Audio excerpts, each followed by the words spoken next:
네, 오늘 칼빈 30주제로 풀어 쓴 기독교 강요 살펴보도록 하겠습니다. 자, 오늘 30주제로 풀어 쓴 기독교 강요 이 내용을 살펴보기 전에 지금 우리가 율법이라는 파트를 보고 있습니다. 그래서 사람들이 생각할 때 율법 하면은 우리는 장로교나 개혁교 측에서는 버려야 될 것, 이거에 대해서 어려서부터 많이 듣곤 했는데 과연 율법이 그렇게 버려야 될 것인가? 물론 이제 바울이 한 얘기가 맞습니다. 근데 바울은 율법의 본심, 율법의 본질을 떠난 율법주의를 뭐라고 한 거고, 바울도 율법에 대해서는 강조를 했습니다. 그러니까 율법주의와 율법은 다르죠. 율법은 하나님께서 주신 선한 뜻이 있는 거고, 율법주의는 그게 변질이 돼서 본말이 전도돼서 의미가 없는 부수적인 걸 잡고 늘어지는 건 거죠. 그러면 이제 율법에 대해서 칼빈이 계속 강요를 하고 있는데, 목사님 이제 이런 생각이 들어요. 목사님, 율법을 하나님이 왜 주셨습니까? 자, 보세요. 우리가 병원을 가요. 요즘에 이제 저희 교회도 환자가 많으십니다. 날씨가 요즘 너무 막 왔다 갔다 하고, 건강한 청년들도, 건강한 장년 세대들도 가만히 있어도 막 몸이 처지는 것 같고 실제로 아프기도 하고 그래요. 그래서 병원을 왔다 갔다 하는데, 병원을 가보면 성도들의 증상을 저는 크게 두 개로 봐요. 그래서 병원에 가면 물어봐요. 의사 선생님이 원인이 뭐라고 합니까? 라고 얘기를 하면 명료하게 병명이 나와서 의사 선생님이 이거라고 합니다 라고 한 환자분들은 퇴원의 날이 어느 정도 예측이 돼요. 무슨 얘기냐? 병명을 알아야 항생제를 쓰지. 근데 어려운 병은 뭐냐면 의사 선생님이 병이 정확하게 뭔지 원인을 찾아내기가 힘든 병이 어려운 것 같아요. 그래서 연세 드신 분들 또는 연세가 드시지 않아도 병원에서 고생하시는 분들을 보면 의사 선생님들이 병명을 정확하게 확 짚지 못해서 굉장히 어려워서 입원 기간이 길어지는 경우가 종종 있곤 합니다. 무슨 얘기냐? 병의 원인을 알아야 치료가 될 거 아니에요. 율법은 이런 거예요. 우리가 아파요. 근데 우리가 어디가 아픈지 대봐야 할 거 아니에요. 그래서 전폭적으로 아픈 부분을 표적으로 해서 낫게 해야 될 거 아니에요. 율법의 기능은 우리가 어디가 아픈지를 정확하게 진단을 하고 그 다음에 하나님께 오게끔 하는 건 거예요. 사사기 시대에 보잖아요. 사사기가 제가 볼 때는 하나님이 왕을 주시기 전에 사사기 인간의 신앙의 변질의 최고봉을 보여준 게 사사기라고 봐요. 저는 근데 이제 사사기에 보면은 미가 지파가 나와요. 맞으면 17장인가 그 어간입니다. 근데 미가 지파가 어떻게 하냐면 스토리가 있어요. 그 성경에 이 스토리가 쓰여 있는 것도 재밌어요. 우리가 사사기 봤지만 아들이 엄마 돈을 훔쳤어.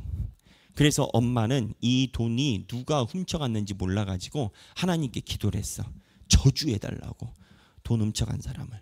근데 그 얘기를 듣고 저주를 해달라고 실컷 이야기를 했는데 아들이 어느 날 와서 내가 엄마 돈 훔쳤어요. 그런 건 거예요. 방금 저주를 했는데. 그러니까는 이 엄마가 어쩌지?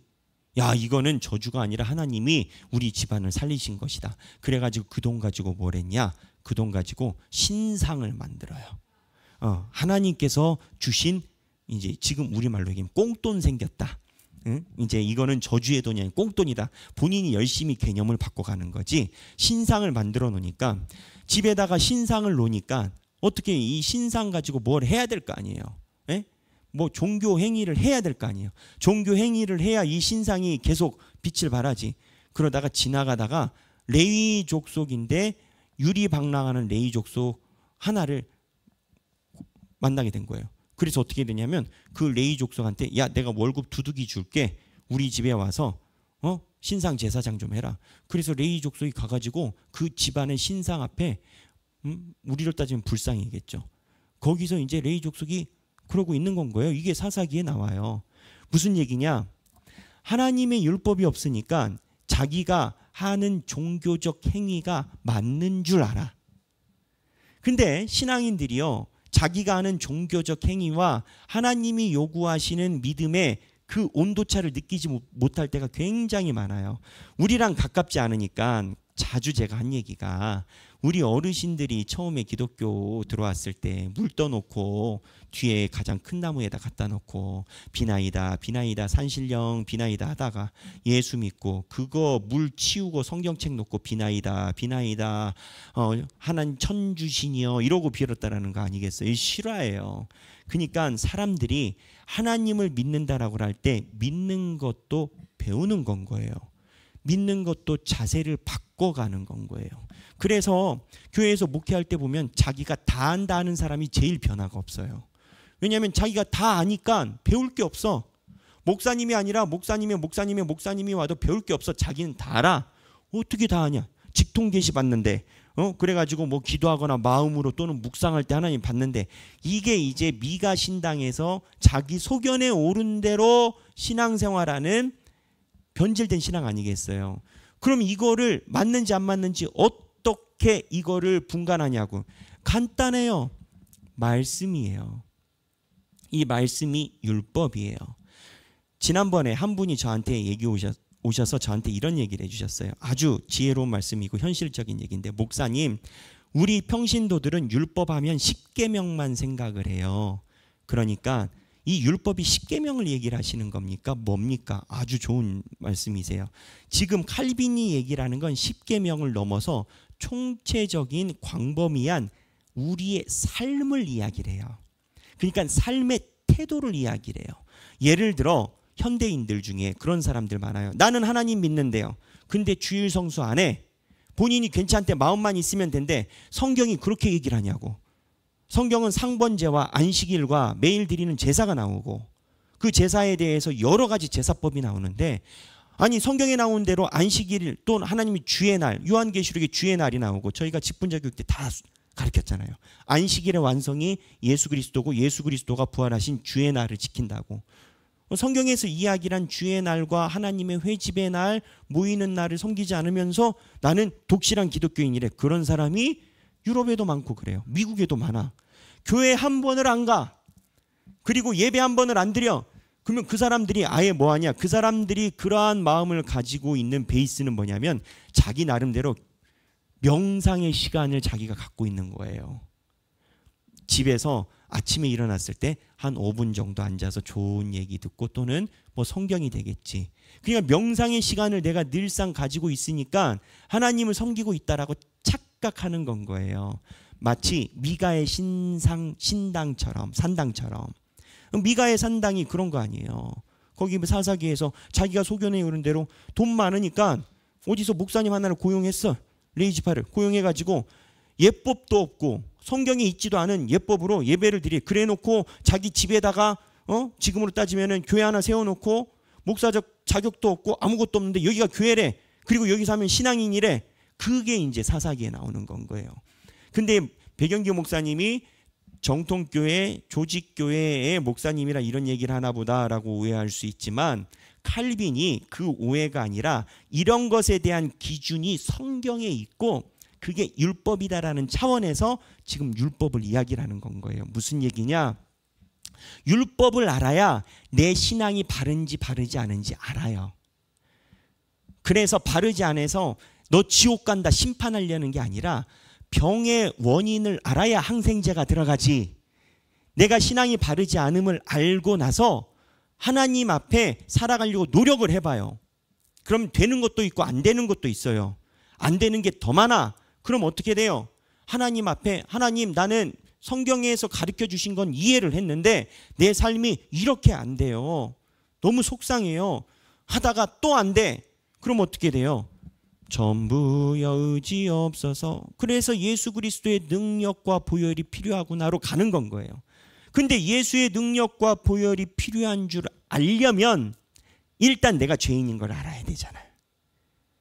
제가 얘기를 했잖아요. 초등학생이 구원받으려면 뭐 해야 되냐고. 일단 죄부터 져야 된다고. 우스갯소리지만 죄를 알아야 구원이 있는 거 아니겠어요? 이 죄에 대한 밝힘의 기능이 율법이에요. 지금 다니엘서 나가는데 마지막 시대의 적그리스도의 상징이 나옵니다. 적그리스도의 상징이 나오는데 다니엘서부터 등장을 해요. 제가 오늘 녹화했는 다음 주에 나갈 것 같아요. 근데 마지막 시대 적그리스도의 가장 변하지 않는 표준이 뭔지 아세요? 적그리스도가 뭐냐? 예수 그리스도를 대적하고 마귀에 미혹하는 영의 마지막 보루에 선 사람이에요. 그러니까 예수를 대적하는 마지막 보루. 다니엘서에서도 나오고 요한계시록에도 나와요. 근데 이 적그리스도의 마지막 보루가 뭐냐? 때와 절기와 예배의 개념을 바꾸는 거예요. 그러니까 때와 절기를 없이 하게 하고 예배의 개념을 바꾸는 거예요. 무슨 얘기냐? 아까 얘기를 한 건 거예요. 현대인들은 교회를 가지 않거나 또는 자기의 마음 또 뭐 무교회주의 뭐 저한테 다 데리고 오세요. 제가 1시간이든 2시간이든 다 설명할 수 있으니까. 무교회주의 기타 등등 다 얘기를 해요. 아니 성경 말씀이 근거해서 맞다면 내가 나서서 그거 강의하고 다녀. 근데 성경이 그렇게 얘기를 하지 않아. 그 무슨 얘기냐? 때와 절기와 규례를 바꾼다라는 것은 신앙생활이 뭐냐? 믿는다는 게 뭐냐? 하나님을 믿는다라는 개념이 뭐냐 할 때 이 개념을 흔들어 놓는 거예요. 예수를 부인하는 게 아니에요. 교회를 다닌다. 야, 나도 교회 다녀. 뭘 그렇게까지 다녀? 야, 그건 뭐 이단 아니야? 야, 뭐 어떤 사람은 그런 사람도 있었어요. 제 앞에서. 뭐 11조가 구약에 있는 거지. 뭐 있을 게 있어? 뭐 그 성경이 몇 번이나 나와? 성경이 검색해봐야 얼마나 많이 나오나. 근데 무슨 얘기냐면 이게 본인의 마음과 하나님께서 은혜를 주시고 또한 하나님의 인도하심이 사람마다 다를 수는 있어요. 어떠한 사람은 부족한데 조금 드릴 수 있고 생활이 어려워서 조금 드릴 수 있고 또 어떤 사람은 믿음이 하나님이 많이 부어주셔서 힘들어도 하나님 앞에 믿음으로 드리는 사람들이 사람마다 다 다를 수는 있어요. 그거는 하나님께서 인도하시는 거니까 사람마다 다를 수가 있는데 중요한 건 개념을 흔들어 놓는 건 마귀라라는 거예요. 없다라는 건 아니라라는 거예요. 내가 못하는 거지 없는 건 아니잖아. 내가 못하는 게 개념이 없는 건 아니잖아. 그러니까 이 마지막 시대의 적그리스도의 상징이 때와 절기와 여러 가지 규례와 예법을 손대는 게 다니엘서에 나와요. 가다 보면 나와요.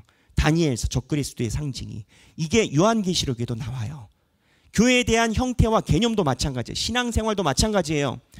저는 현대 신앙, 현대 기독교에 수정해야 되는 기독교적 표지석이 뭐냐라고 말한다면 여러분 다 아시겠죠? 말씀이에요.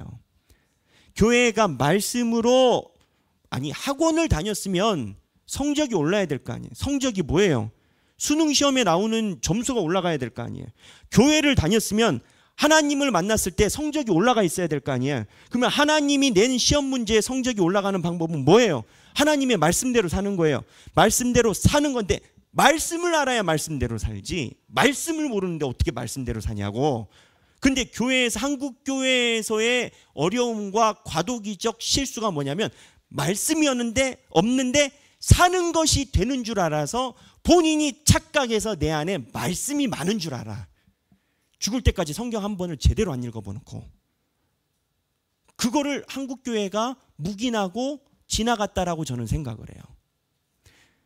하나님께서 저에게 우리 하길교회 귀한 성도들을 보내주시고 앞으로도 인생의 여정이 있겠지만 여튼 저는 저랑 한번 만나면 말씀을 그냥 나랑 한 5년 이상 같이 살아있으면 싫어도 목사님 때문에 말씀에 질질질 끌려다니는 인생으로 나는 가고야 말겠다는 건 거예요. 나머지는 다 부수적이에요. 2차, 3차, 4차 잘하면 좋죠.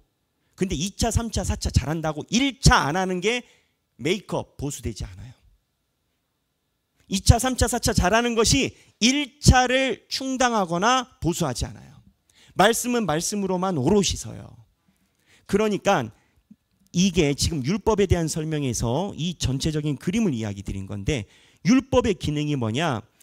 율법은 우리의 죄를 밝히고 평상적인 삶을 이야기하는 건데 단순히 십계명을 얘기를 하는 게 아니에요. 우리가 생각하는 것 때와 절기와 규례에 대해서 적그리스도가 바꾸는 게 아니라 미가의 신당식이 아니라 하나님이 말씀하신 규례대로 오늘을 살아가고 생각하는 법을 배우는 거예요. 우리가 뭐 얼마나 잘나서 하나님 믿는 믿음이 체화가 됐겠어요. 우리 안에서 발견이 되겠어요. 배워야지. 예? 저도 신학계만 몇 년 있었고 우리 어머니 아버지도 목사님이고 우리 집안이 걸리는 게 거의 다 신앙서적인데 그래도 오늘 공부하고 연구해도 내가 모르는 게 너무나 많은데 그러지 않겠습니까? 근데 그래서 이 칼빈이 율법에 대해서 강조를 하면서 율법이 뭐냐 할 때 칼빈도 이미 그런 얘기를 해놨어요. 책을 보면 오늘 진도는 아닌데 오늘 나눠드린 유인물에는 없을 수 있겠어요. 오늘 진도만 이제 체크가 되어 있으니까 그 앞에 보면은 처음에 우리가 배웠던 115페이지에 율법에 대한 규례를 칼빈이 정해놨어요. 백영기 목사가 우기는 게 아니라 칼빈도 그 얘기를 해요. 가운데쯤 보면 율법 도표 밑입니다. 율법은 삶의 규범을 가르치는 십계명과 십계명 들어가요. 함께 하나님이 모세를 통해 가르쳐 주시는 종교의 양식을 포함한다. 자, 그럼 여기서 얘기는 종교의 양식은 뭐냐? 칼빈의 기독교 강요에 의하면 그냥 이렇게 생각하면 됩니다. 그냥 우리가 사는 거 모두예요. 모두. 우리가 어떻게 살아가는지 그 삶의 패턴을 포함한 게 율법이에요. 그래서 율법은 십계명 말고 성경에 있는 모든 스토리가 우리의 삶의 패턴을 정의하기 때문에 성경이 통짜로 율법이에요.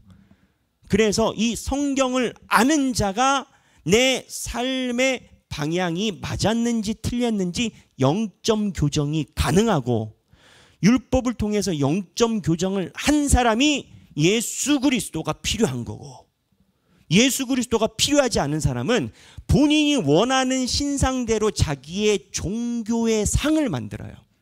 잘 들어보세요. 생각이 깊으신 분들은 이게 무슨 소리인지 이해할 거예요. 교회 안에 있어도 예수 그리스도의 말씀을 구하는 것과 내가 원하는 종교의 상을 이뤄가는 건 다릅니다. 종교심과 하나님의 말씀을 따라서 살아가는 건 달라요. 종교심은 특화된 나의 색깔이 있어요. 내가 추구하는 것이 있어요.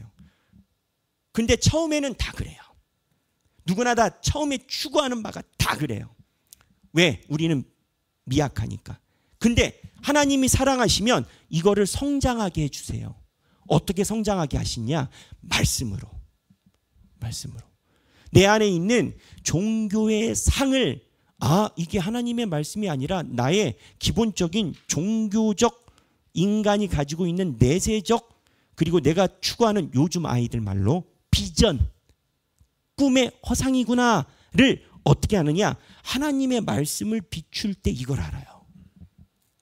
그러니까 제가 20살 때부터 찬양사역이나 이런 거를 많이 했지 않겠습니까? 이미 뭐 그때부터 세문안교회나 또 예수전도단이나 화요모임이나 제가 20살 20년 전부터 그러한 단체들과 많은 연관이 되어 있었고 옹기장이 뭐 주찬양 할 것 없이 다 연관이 되어 있었고 그리고 저랑 같이 활동했던 사람들 중에서는 지금은 아예 그쪽으로 가서 실용음악과나 교수로 되어 있는 사람들도 많이 있고 연주자들 제가 예배 통합 예배 의식서를 전공했잖아요. 현대 예배와 전통 예배의 블렌디드 워십에 대한 논문을 제가 가지고 있거든요. 우리나라에 저밖에 없어요. 이 분야를 공부한 사람이. 근데 이거를 왜 공부를 했냐? 찬양 사역이나 예배 사역을 해보면요. 처음에는 은혜가 큰데 나중에는 무엇을 알게 되냐면 신학이 없으면 알게 돼요. 근데 이제 신학이 없는 것이 어떠한 문제냐? 없음 자체로는 문제가 아니에요. 성장할 수가 있으니까. 하나님을 바라면. 근데 이 신학이 없는 찬양 사역 안에서 말씀 없이 자기네들이 허상을 그려내. 그러니까 미가의 신당이 그 안에 섞이는 건 거야. 음악을 좋아하는 것하고 대중적 분위기를 좋아하는 것하고 예배를 드리는 건 달라요.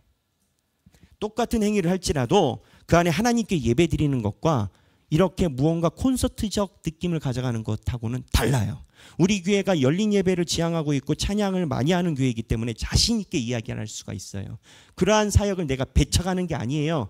그런데 이 무언가 몽환 중에 있고 이 황홀경에 있는 종교심의 엑스타시와 하나님을 향한 말씀의 지향점은 같아 보이나 본질은 달라요. 초대교회의 예식서에 보면 초대교회가 예배 드릴 때 귀신 들린 자가 언제나 배석을 했어요.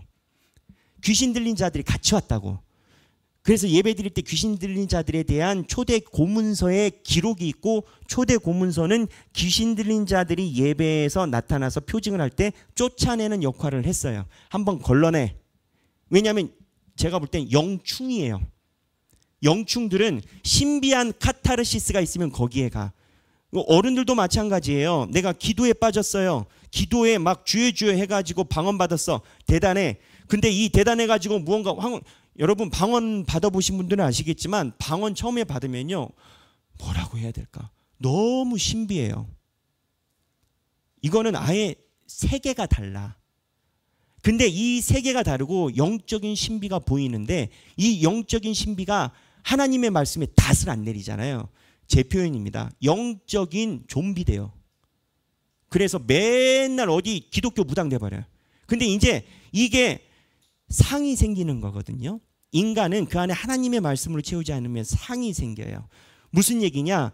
신앙생활이요, 결국은 율법에 의해서, 하나님이 말씀하시는 말씀에 의해서 그 길을 인도하지 않으면 1단계든 2단계든 3단계든 얼마든지 자기가 생각하는 꿈, 자기가 생각하는 허상, 그 미가 신당의 어머니는 얼마나 큰 돈을 투자했겠어요. 산당까지 꾸렸는데 지금으로 하면 자기 돈 다 써가지고 교회 하나 세운 건 거야. 근데 교회 하나 세워가지고 거기서 하나님의 말씀대로 살아가는 게 아니라 어디서 그냥 지나가는 떠돌이 하나 잡아가지고 여기서 너희 레이 제사장 하라고 하고 지들이 원하는 대로 그냥 여기 종교잔치 한 건 거야. 그 신앙으로 100% 빠져요. 근데 이거를 빠지지 않는 능력은 황홀경에 있지 않아요. 바람 속에도 있지 않고 불 속에도 있지 않아요. 어디에 있냐? 세미한 말씀 중에 있어요. 그러니까는 칼빈이 이 율법에 대해서 강조하는 이유가 있어요. 칼빈은 철저하게 율법주의를 배격했어요. 그렇기 때문에 이 율법주의에 입각한 침례교라든지 감리교라든지 다 배탈을 했는데, 그러나 칼빈은 율법주의가 아니라 율법을 굉장히 소중히 여겼어요. 반복되지만 지금 말로 얘기를 하면 하나님의 말씀을 모르면 길을 잃습니다. 평생 신앙생활이 공수가 될 수가 있어요.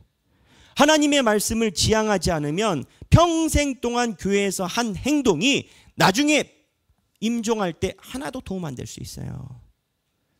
하나님의 말씀에 대해서 관심을 갖고 안 되더라도, 제가 강조하잖아요. 신학교 갔을 때 뭔 소리인지 하나도 모른다고. 교수님이 10번 읽어. 10번 읽었다. 모르겠다고. 20번 읽어. 말씀에 대한 갈급함이 있어야. 근데 희한한 건 성경 말씀은요, 내가 그렇게 말씀에 갈급함을 갖잖아요. 하나님이 여러 상황과 환경과 여건과 지혜를 통해서 그 말씀 알려주세요. 그리고 그 안에서 생명을 느끼게 해주세요. 그러니까 이 과정이 뭐냐? 율법의 범주는 성경 전체예요. 그러면 이 율법이 우리에게 어떻게 액팅하느냐, 우리에게 어떻게 임해서 작용을 하느냐를 지금 살펴보고 있는 거예요. 그 중에 오늘 읽어본 9.2 오늘 본문입니다. 여기에 보면 율법의 중보자 그리스도인데, 칼빈의 견지에서는 우리가 할 수 없는 성경 말씀의 실천의 모범은 딱 한 명이 이루었다. 그게 누구? 예수 그리스도. 그 이야기를 하는 건 거예요. 그럼 예수가 뭘 이루느냐? 율법이 말하는 건 간단해요. 하나님이 원하시는 삶을 사는 거예요. 내가 그려내고 싶은 삶을 사는 게 아니라 하나님이 나에게 그려내고 싶은 삶을 살아가는 거예요. 내가 그리고 싶은 삶이 아니라. 예수님이 예루살렘 성전에 들어갈 때 예수님의 12 제자는 다 생각이 달랐어요. 자기네들이 생각하는 비전이 다 있었어. 오른편 왼편 내가 국방장관 되면 이 모든 것을 쓸어버리고 기타 등 생각이 다 있었어요. 예수님 십자가에 올라가 버리셨어요. 왜? 예수님이 좋아서, 예수님이 겟세마네 동산에서 주여 할 수만 있으시다면 이 잔을 내게서. 예수님도 힘들었어요. 근데 왜 갔냐고요? 하나님이 원하시는 길을 그러니까는 이 모든 길에 대한 완성은 예수 외에는 없었다라는 거예요. 포인트는 간단해요. 하나님이 원하시는 삶을 살아가는 거지 내가 원하는 삶을 그려내는 게 아닌 거라는 거예요. 그걸 누가 가르쳐 주냐? 말씀이, 율법이. 그래서 두 번째 문단에 해당되는 그러므로, 여기서부터 서설이 너무 길었네. 이제 시작이에요. 네, 우리 고은혜 집사님이 여기 14번째 줄입니다. 지난주에 14번째 줄까지 했어요. 그래서 그러므로 여기서부터 고은혜 집사님이 읽어주시겠습니다. 그러므로 그리스도의 중보가 없으면 율법은 어떤 신학적 기능도 감당할 수 없다. 율법의 약속은 그리스도의 은혜 없이는 헛되다. 율법이 죄를 깨달아 회개에 이르게 하는 기능을 하게 되는 것은 주께서 우리를 대신하여 죽으시고 다시 사셨기 때문이다. 우리가 율법을 지켜 행함으로 상급받게 되는 것은 주께서 모든 율법에 순종하여 이루신 자신의 의를 우리에게 전가해 주시기 때문이다. 자, 여기 보면 이게 어떠한 느낌이다라고 보시면 되냐면, 여러분, 율법이 우리가 생각할 때는 그냥 글자고 말인 것 같아요. 근데 이 율법이 성경에 있는 것은 태초에 뭐가 계시다? 말씀이 계시다. 율법이라는 말씀이라는 것 자체에 생명력이 있어요. 그러니까는 우리가 생각하는 격언, 좋은 말, 그런 것 이상 율법 자체에 생명력이 있다고요. 무슨 얘기냐? 율법도요, 인간에게 완전하게 붙을 건지 붙어주지 않을 건지 율법 자체에도 판단이 있다라는 거예요. 근데 인간들에게 붙여줄 수 있는 율법만의 판단이 뭐냐? 인간이 이 율법대로 살아간 선례가 한 번이라도 있어야 되는 거예요. 아니, 율법도 이제 이런 표현으로 하면, 여기 잘라서 들으면 안 돼요. 오해하니까. 율법도 자존심이 있지. 하나님의 말씀도 자존심이 있지. 인간이 내내 안 듣기만 하면은 그거 뭐 왜 주구장창 그러냐고. 근데 하나님의 말씀에 딱 붙어가지고 그 삶을 살아낸 사람이 딱 하나 있는 건 거예요. 그게 누구냐? 예수인 건 거예요. 그러니까 예수가 살아내니까 예수와 하나님의 말씀이 요즘 말로 100% 싱크가 된 건 거예요. 동화가. 그러니까 이 율법의 능력이 인간 사회에 내리기 시작한 건 거예요. 하나라도 이루지 못했다면 율법은 겉돌았을 거예요. 근데 예수가 이뤄내서 그거를 잡은 건 거예요. 그러니까 무슨 얘기냐? 예수님이 이뤘으니까 우리는 예수님처럼 못 살아요. 일단 십자가에 못 박히면 한 대 맞으면 다 내려올 거예요. 아파. 많이 아파. 우리는 못 견뎌. 우리는 본성이 연약해. 그래서 예수님처럼 율법에 의해서 그렇게 살아갈 능력이 없어. 근데 감사한 건 하나님도 보시는 눈이 있어. 하나님도 불안해서 우리를 그런 데다가 내놓지 않으세요. 배반할까 봐. 하나님의 은혜지만 무슨 얘기냐? 우리 능력으로 안 되는 걸 아신다라는 거예요. 근데 예수님이 하셨기 때문에 우리가 예수님이 옷자락만 잡으면 한 것으로 쳐주는 거예요. 그래서 율법을 이룬 것의 표상이 예수라라고 이야기를 하는 거예요. 그래서 율법에 여기서 얘기를 하기, 율법이 죄를 깨달아 회개에 이르게 하는 기능을 갖게 되는 것은 주께서 우리를 대신하여 죽으시고 다시 사셨기 때문이다. 율법이 이 깨닫게 하는 기능이 예수를 통해서 활성화 제대로 됐다라고 느끼시면 되는 거예요. 그 다음에 읽어주세요. 마음을 다하고 목숨을 다하고 뜻을 다하고 힘을 다하여 하나님을 온전히 사랑할 자가 어디 있는가? 육체의 소욕으로부터 전적으로 자유로운 자가 어디 있는가? 율법에 기록된 대로 모든 일을 행하지 않으면 저주 아래 있다고 했는데 누가 모든 것을 지켜 행함으로써 은혜에 머물 수 있을 것인가? 자, 이게 이제 문자의 한계입니다. 제가 그래서 우리 리더분들한테 중요한 건 문자로 하지 말라라고, 전화하든지 만나라라고 꼭 말씀을 당부를 드리는데, 이게 온전히 사랑할 자가 어디 있는가가 하나님을 온전히 사랑할 자가 어디 있는가? 반어법일까요? 하나님을 온전히 사랑할 자가 어디 있는가? 감탄문일까요? 딱 느낌 봐도 알죠? 안 된다는 거예요, 칼빈이. 마음을 다하고 목숨을 다하고 뜻을 다하여 힘을 다하여 하나님을 온전히 사랑할 자가 어디냐, 이건 거예요. 느낌이. 이게 잘못 읽으면 하나님을 온전히 사랑할 자가 어디 있는가, 이런 느낌인데 그 느낌이 아니라는 거예요. 그러면 이제 해결 어떻게 보냐면, 우린 안 돼. 율법은 읽어주시죠. 율법은 우리의 무능과 허물과 죄를 깨닫게 하지만 또한 그리스도의 은혜로 나아가는 길을 제시한다. 이거예요. 율법은 우리의 무능과 허물과 죄를 깨닫게 해요. 그런데 하나님의 이 죄를 깨닫게 했기 때문에 하나님의 은혜가 필요함을 알게 해요. 저는 짧은 목회지만 느끼는 게 있어요. 목사님을 만나러 왔을 때 두 색깔을 가지신 그 두 부류의 분이 있다라고 저는 느껴요. 한 분은 이미 오셨을 때 본인의 고민에 대해서 잘못됐다라고 생각하고 오시는 분이 있어요. 그래서 그분들은 이미 나를 만나서 내가 대화를 하기 전에 이미 성령님과 교통이 있고 회개에 들어가 있는 상태야. 그래서 나를 만나. 나는 하는 게 없지. 그냥 그 길에 더하는. 근데 어떤 분들은 만나면 오히려 내가 뭘 잘못했냐라고 목회자한테 따지러 오는 경우도 있어요. 그럼 너무 어려워. 어디서부터 짚어줘야 될지. 근데 내 경험상에 의하면 목회자에게 그러한 것 본인에 대해서 따지러 오신 분들은 목사 말도 안 들어. 목사 말도 안 들어. 본인의 내가 복음이 얘기해야 돼. 그 율법의 기능은 뭐냐? 목사님을 만나든 또는 교회를 오든 이미 내 안에서 허물과 죄를 완전히 깨닫게 하는. 왜? 예수 그리스도의 은혜를 알 수 있게 하기 위해서. 율법의 제1 기능이 이거예요. 그 다음에 모세의 율법은 모세의 율법은 아브라함의 언약 가운데 수여되었다. 모세와 맺은 언약을 통해 하나님은 아브라함에게 하신 약속이 그리스도의 율법 성취로 이루어질 것을 확정하셨다. 그러므로 율법은 하나님의 약속, 즉 언약의 은혜와 결코 반대될 수 없다. 율법은 본질적으로 저주가 아니며 항상 저주하는 것도 아니다. 율법은 중보자 그리스도의 중보로 역사하는 은혜의 법이다. 율법은 본래 선하지만 다만 사람이 악하기 때문에 저주의 기능을 하는 것이다. 그러므로 율법은 항상 저주한다는 루터주의 신앙 고백은 합당하지 않다. 자, 여기 하나하나 짚어보면 위에서 두 번째, 모세의 율법은 아브라함의 언약 가운데 수여되었다. 모세와 맺은 언약을 통해 하나님은 아브라함에게 하신 약속이 그리스도의 율법의 성취로 이루어질 것을 확정하셨다. 아브라함 하면 뭐의 조상이죠? 우리는 믿음의 조상이라고 얘기를 하잖아요. 지금 믿음을 얘기를 하는 거거든요. 근데 믿음이 왜 필요할까요? 믿음이 왜 필요할까요? 이 칼빈은 이 율법 설명에서 이런 건 거예요. 믿음이 필요한 이유가 있어요.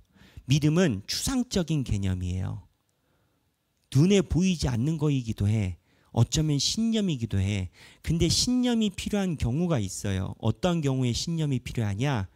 내가 가지고 있는 실력으로 되지 않을 때 신념이 필요해요.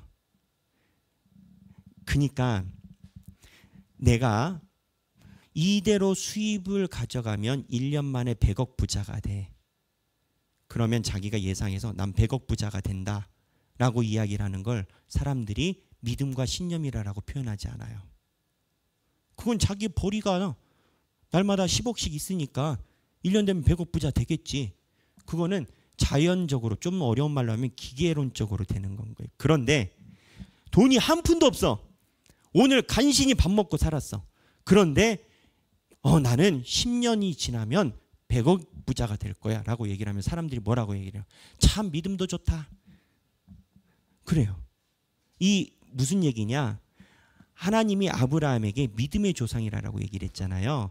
이 믿음의 조상의 믿음이라는 기능의 선전제는 우리의 실력 밖에 있다라는 거예요. 아브라함이 본토 아비집을 떠난 믿음의 조상이 된 게 아브라함의 실력 밖에 있는 믿음이거든요. 근데 율법이 우리의 실력을 보여줘요. 여러분들이 마음과 목숨과 뜻을 다하여 하나님을 온전히 사랑할 실력이 안 된다니까요. 교회를 온전히 섬기고 순전한 마음으로 내가 정말 목사님 위에 목사님처럼 삶을 살아가고 또 그 누가 안 된다니까요. 근데 율법이 안 됨을 보여주기 때문에 믿음이 필요한 건 거예요. 실력이 안 되니까 믿음이 필요한 건 거예요.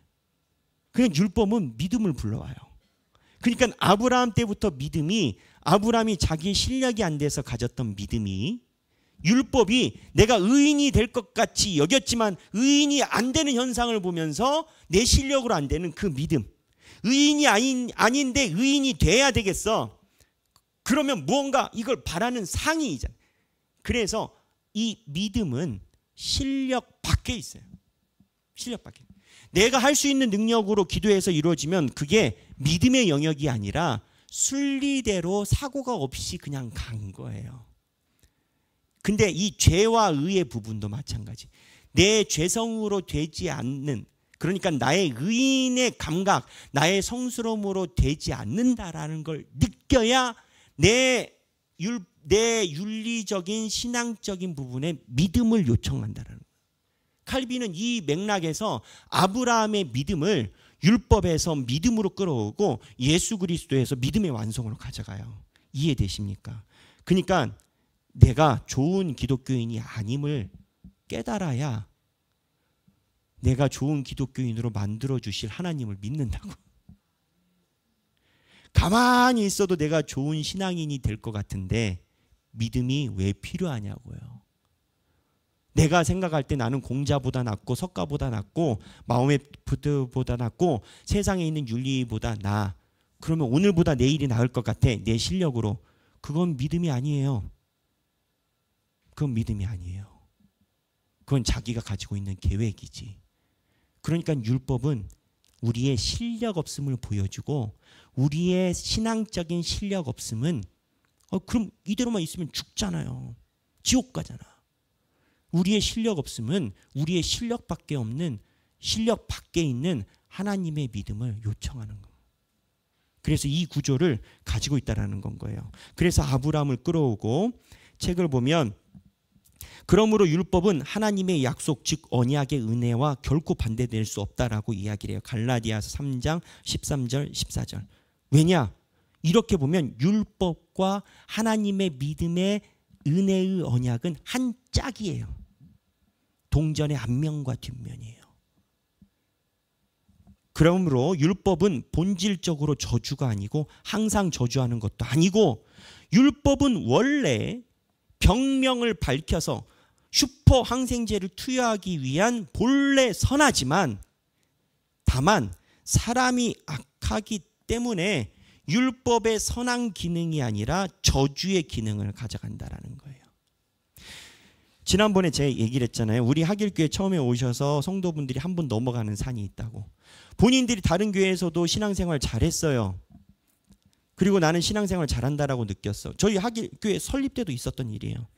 그런데 하길교회 성도들이 막 날마다 묵상하고 올리고 열심히 해. 그러니까 어떤 분은 이런 분이 있었어요. 우리 성도분한테 와가지고 제발 좀 올리지 말래. 당신이 막 그렇게 올리고 말씀을 나누고 하니까 내가 이 하길교회에서 신앙이 없는 것처럼 보인대. 그래서 그랬던 분이 있어요. 그것도 젊은 세대에서. 젊은 세대에서 리더한테 와가지고 왜 이렇게 해야 되니? 아니 말씀에 대해서 목사님이 얘기를 하신 부분에 우리 순종하고 이게 또 말씀과 다른 거 없지 않습니까? 아니 나는 그게 불편한 게 아니라 당신이 자꾸 올리니까 내가 신앙 없고 마치 노는 사람처럼 보니까 불편하다라는 거예요. 근데 이 그늘이 두 개 다 있거든요.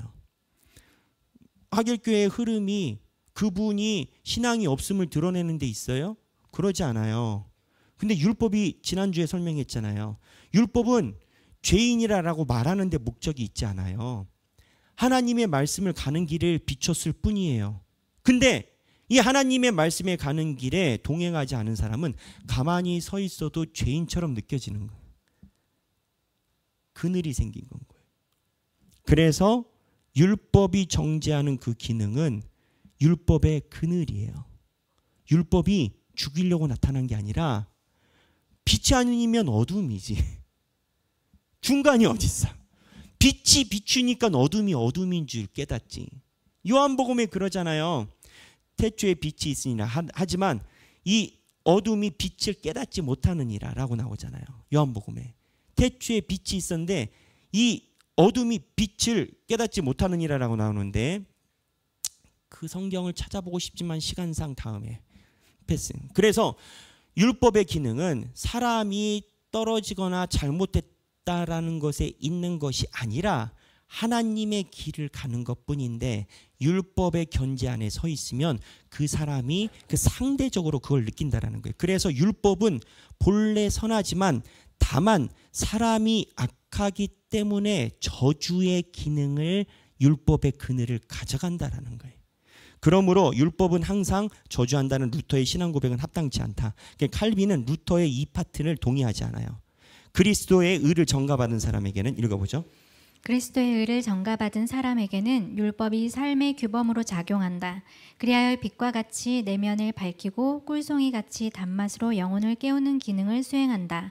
주께서 제자들에게 답하신 다음 말씀에 하나님이 율법을 주신 비밀의 경륜이 들어있다. 사람으로는 할 수 없으나 하나님으로서는 다 하실 수 있느니라. 자, 그래서 율법 안에 들어가면 어떠한 기능이 활성화가 되느냐? 예기치 않게 율법이 자유로워요. 율법의 자유를 느껴요. 제가 광주 와서는 제가 좋아하는 운동을 하지를 못하고 있습니다. 그러니까 살이 많이 찐 것 같아요. 많이 찌어가는 것 같기도 하지만 마음이 편해서 그런 것도 있겠지만, 제가 원래 광주 내려오기 전에는 하루에 1시간씩 수영을 하곤 했어요. 그래서 하루에 보통 못하면 한 2km에서 3km 정도는 수영을 1시간씩 늘상 했었거든요. 그래야 몸이 개운해요. 그 수영장에서 그냥 코치 선생님이나 나나 비슷비슷하지만 이제 그 패턴을 하죠. 근데 이제 수영의 비유라면, 수영에 처음에 초급반에 오면 동네 저수지 수영들이 오시면 이 저수지 수영이 그 저수지 수영에서 굉장히 자유함을 느껴요. 이 수영이 너무 신나. 물보라가 거의 어마무시하게 일어납니다. 거의 저분이 계시면 멀리서도 보여요. 근데 10분을 못 버텨. 사람이 물보라를 그렇게 일으킬 수 없거든. 그럼 힘이 쪽 빠져. 근데 코치가 가르쳐주는 대로 하잖아요. 그럼 너무 힘들어요. 처음에 자세도 잡아야지, 팔도 꺾었다 했다가 초반에는 다 피래. 중급반 갔더니 또 꺾으래. 초반에는 발차기를 세게 하래. 고급반 갔더니 발차기를 3분의 1로 줄이래. 거짓말쟁이가 아니라 그 단계별로 있잖아요. 결론은 뭐냐? 나중에 영법을 다 배우면 이 수영이라는 것을 이렇게 할 때 물의 유속을 느끼고 자유롭다라는 걸, 그거를 다 익혔을 때 알아요. 그거를 다 익히기 전에는 초급반이든 뭐든 몰라. 물에서 뜨는데 힘 하나도 안, 어떻게 빠져 죽을 것 같은데, 그 단계를 다 거치면 시키지 않아도 유속을 느끼고 물의 부력을 느끼면서 할 수가 있거든요. 율법 안에서 자유를 못 느낀다. 그 단계를 다 거쳐서 상급반이나 또는 연수반에 들어가면 그 유속을 느끼면서 하는 게, 그게 재밌어. 그게 자유로워. 이제 저수지 수영 더 안 해. 근데 율법의 기능을 애써 부인하잖아요. 절대 그 자유를 느끼지 못해요. 하나님의 말씀에서 살아가는 것에 대해서 애써 뒷걸음질 치면 10년을 다녀도 물보라 저수지예요. 본인은 그게 대단히 자유로운 줄 느끼지만 초급반을 넘어서 고급과 최고급반에 올라간 사람들이 볼 때는 이 맛을 당신은 모르지요. 그게 율법의 기능이에요. 그게 율법이 뭐냐? 하나님의 말씀. 그래서 저수지 수영의 특징이 있습니다. 저수지 수영은 물속에 있어 본 지 오래된 사람들이에요. 율법의 기능을 거부하는 저수지, 율법에 대한 자유를 못 느낀 사람들의 특징이 있습니다. 제가 그런 사람이니까 얘기를 해요. 모태신앙 2대, 3대 대부분 그렇습니다. 2대, 3대, 4대 되는 사람들이 저수지 수영에서 많이 해봤기 때문에 자세를 교정할 생각이 없고, 이 코치가 이야기라는 손꺾기나 유속을 느끼는 제비착이나 이런 거 하나도 필요를 못 느껴. 2대, 3대, 4대를 가니까. 근데 우리 하길교회는 2대, 3대, 4대가 없어요. 우리는 설립한 지 3년 됐으니까. 우리는 다 똑같아요. 그리고 우리는 그 마음으로 율법 안에서 함께 가고 있어요. 그래서 우리 이 율법의 기능에 대해서 제가 쉽게 설명한다고 좀 설명을 드렸는데, 마지막 읽었나요? 성경 말씀? 읽었나요? 네. 그래서 이렇게 우리가 율법 안에 자유를 느끼는 것을 사람으로는 할 수 없으나 하나님으로서는 다 하실 수 있느니라. 네, 이 말씀 안에서 하나님의 말씀의 전체적인 삶 안에서 진정한 삶의 자유를 느끼시는 여러분이 되시길 주님의 이름으로 축원합니다. 네, 우리 고은혜 집사님 수고하셨는데 큰 박수로 네, 격려해 주시고, 낭독보다 앉아 있는 게 수고예요. 낭독도 힘들지만 앉아 있는 게 어마무시한 수고예요. 나중에 한번 경험하고 싶으신 분은 우리 임도희 집사님께 말씀하시면 돼요. 네. 네, 그러면 제가 기도하고 마치겠습니다. 하나님 아버지, 저희가 칼빈이 설명한 율법의 기능에 대해서 같이 묵상했습니다.